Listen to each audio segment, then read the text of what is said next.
আজকে মঙ্গলবার, তো আজকে আমি নিরামিষ রান্নাবান্না করেছি। তো ভাবলাম আজকে ক্যামেরাটা একটু দূরে রেখে আমি ক্যামেরার আড়ালে যেভাবে রান্না করি, যেরকমভাবে আর কি সবাই করে, আমিও সেইভাবেই করি। তো সেটা আজকে আমার দেখানোর ইচ্ছে ছিল, তো আমি সেইভাবেই করছিলাম। তো ভিডিওটা আমার মোটামুটি 15 থেকে 20 মিনিট হয়েছে। সেটাকে আমার কেটে কেটে ছোট করতে করতে আজকে সারাদিন লেগে গেল। তো আমি আজকে ফেসবুক বা ইউটিউব কোনো কিছুর সঙ্গে অ্যাক্টিভই থাকতে পারলাম না। এই ভিডিওটাকে আমি সারাদিন ধরে কেটে কেটে ছোটোই করছি, কারণ লং ভিডিও তো যাবে না, সব কিছুর তো একটা টাইমের ব্যাপার আছে, তাই না? তো ফেসবুকে কাজ করতে আসলে একটা জিনিসই বোঝা যায়। তো আমি তো ফেসবুকে কাজ করার জন্যই নেমেছি প্রফেশনাল হিসাবে, তাই না? তো আমার সেটা দেখানো কাজ, সেই জন্য আমাকে সেইভাবে অ্যাক্টিভ থাকা দরকার। তো সেই অ্যাক্টিভ থাকতে গেলে, ফেসবুকে অ্যাক্টিভ থাকতে গেলে সারাদিন ভিডিও টাইমে টাইমে পোস্ট করতে হয়। যেমনি নিজের সন্তান থাকলে, ছোটোর বাচ্চা থাকলে যেরকম তাকে সারাদিন ধরে টাইমে টাইমে খাবার দিতে হয়, সেরকম ফেসবুকেও টাইমে টাইমে ছবি পোস্ট করতে হয়, তবেই তার রিচ আপ হয়। কিন্তু আজকে আমি একটাও ছবি পোস্ট করতে পারছিলাম না, কারণ আমার ভিডিওটা কিছুতেই এত লং ভিডিও হয়ে গেছে। সেটাকে কেটে কেটে ছোট করে একটা টাইমের মধ্যে না আনলে তো আমি ভিডিওটা পোস্ট করতে পারবো না। তো সেই জন্য আজকে টাইম মতন পারলামই না ভিডিওটা ছাড়তে।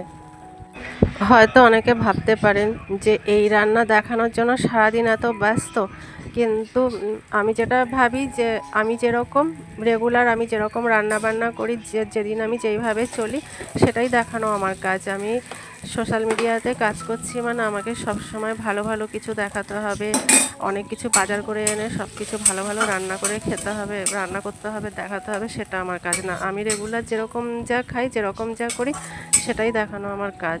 তো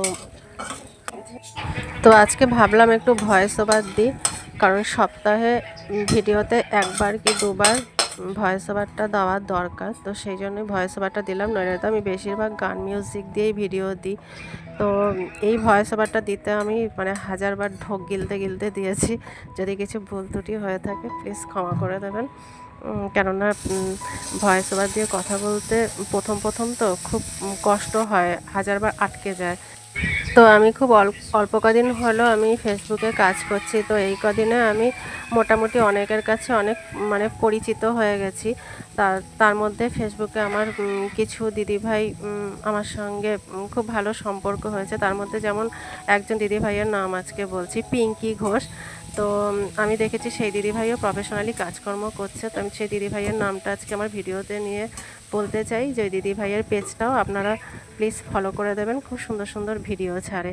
তো আবার নেক্সট ভিডিওতে আমি আরেকজন দিদিভাইয়ের নাম বলবো। তো আমি চেষ্টা করবো একজন করে আমার প্রিয় যেই দিদিভাইরা আছে তাদের প্রত্যেকের নাম বলার জন্য। তো আমি চাই যে সবাই সবার পাশে এরকমভাবে থাকলে সবারই এগিয়ে যেতে সুবিধা হয়, তাই না?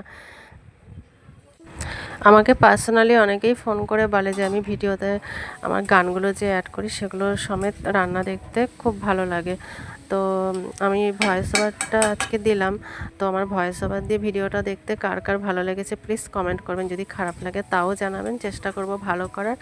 আর যদি ভালো লাগে তো সেটা অবশ্যই জানাবেন যে কেমন হলো। তো আজকে অনেক কথা বলে ফেললাম, কথা বলতে বলতে আমার রান্নাবান্না আজকের মতন কমপ্লিট। তো আজকে রেসিপিগুলো কেমন লাগলো প্লিজ জানাবেন। ততক্ষণের জন্য টাটা, আবার দেখা হবে পরের ভিডিওতে। সবাই ভালো থাকবেন।